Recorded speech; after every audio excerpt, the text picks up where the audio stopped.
The soft chime of wedding bells echoed through the grand hall, each note slicing through the air like a whisper of deceit. The guests smiled, the chandeliers glittered, and the white roses lining the aisle glowed under the golden light. It was a perfect wedding. Until the bride's past walked in. Amara Blake stood before the mirror, her reflection a flawless illusion. Her dress shimmered like frost, her veil light as breath. To everyone, she looked like the picture of love and grace. But beneath that serene smile was a storm she had waited 10 long years to unleash. Tonight wasn't about love, it was about retribution. 10 years ago, Amara had been a different woman, young, trusting, hopelessly in love with Adrian Cole, her college sweetheart. Together, they had dreamed of building a life. But just days before their wedding, Adrian vanished. No note, no call, just gone. She had searched, begged for answers, only to discover the cruel truth.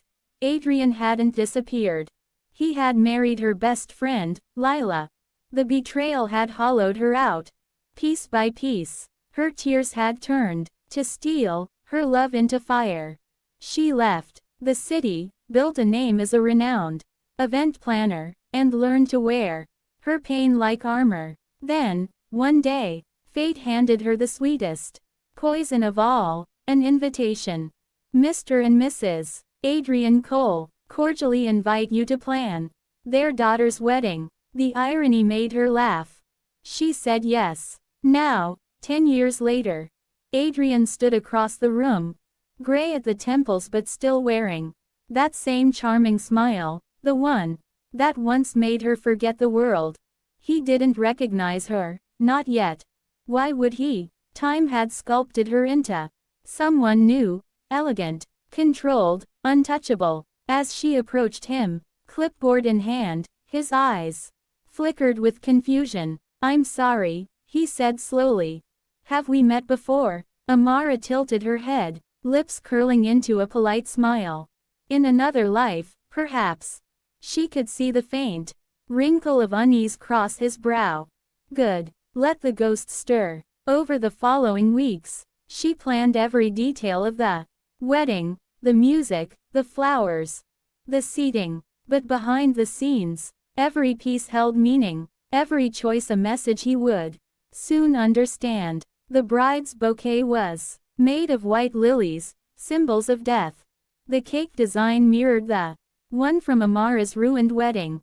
And the venue, the same garden, where Adrian had once promised her forever. On the day of the ceremony, everything sparkled in perfection. The guests clapped, the music swelled, and Adrian walked his daughter down the aisle, pride gleaming in his eyes.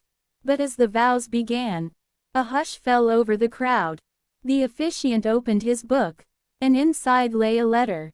Amara's letter. He hesitated, but she gave a nod. And he began to read aloud. To the man who taught me that love is just another word for weakness. 10 years ago, you left me standing in a white dress, waiting for a future that burned to ashes. Today, I return the favor. Not with tears, but with truth. The company funding, this wedding, this venue, and everything you own now, belongs to me. Consider it payment for the life you stole. Gasps rippled through the crowd. Adrian's face turned pale as he looked at her. Amara, what have you done? She smiled gently, a tearless smile. What I should have done 10 years ago. Taken back what was mine. Security guards appeared at the back, papers in hand. The entire Cole estate had been sold in silence, the contract signed under the company Amara had built. Every check, every signature, they all bore her mark. Adrian stumbled forward. You destroyed me. No, she said softly, stepping closer. You destroyed us. I simply made sure you remembered. The room erupted in whispers. But Amara didn't stay to watch the fallout. She turned, walking down the aisle that once symbolized Love but now led to freedom. Outside, the evening sky bled into crimson, the color of endings, the color of vengeance. For the first time in years, she breathed without the weight of memory. She had spent a decade planning the perfect revenge. And now it was done. As she stepped into her car, she looked at her reflection one last time in the rearview mirror. The woman staring back wasn't the broken bride anymore. She was reborn, stronger, sharper, untamed. "Goodbye, Adrian," she whispered. "And thank you for teaching me how to rise." The car door shut with a quiet finality. And as the mansion behind her filled with chaos, Amara Blake drove into the night. Free at last, the ghost of her past finally buried beneath the ashes of her revenge.